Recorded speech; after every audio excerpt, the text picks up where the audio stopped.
Nehemiah 9:26-31. But then they mutinied,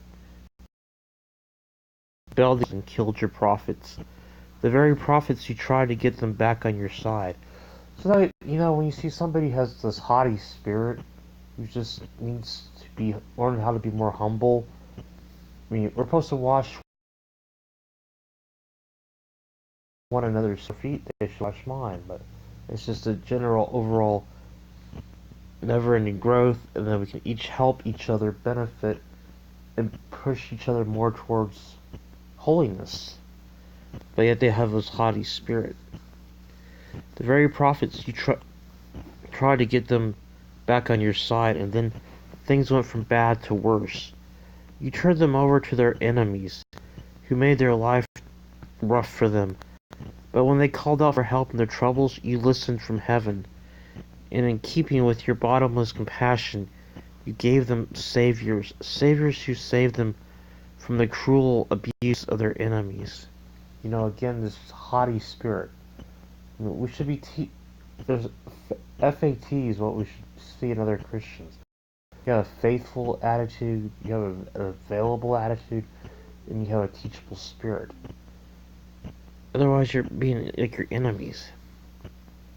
You listen from heaven, and in keeping with your bottomless compassion, you gave them saviors, saviors who saved them from the cruel abuse of their enemies. But as soon as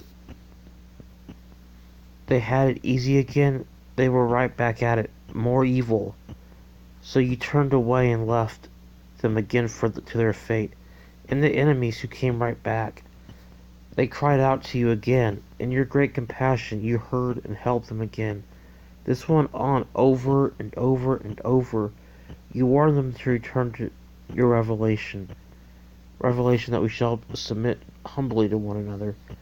They responded with haughty arrogance. They flouted your commands, spurned your rules, the very words by which men and women live. They set their jaws in defiance. They turned their backs on you and didn't listen. You put up with them year after year and warned them by your spirit through your prophets. But when they refused to listen, you abandoned them to foreigners. Still, because of your great compassion, you didn't make a total end to them. You didn't walk out and leave them for good. Yes, for grace and compassion. So that's the question.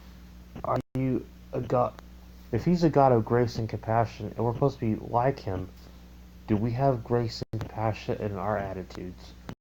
Or do we kind of have this haughty arrogance around us?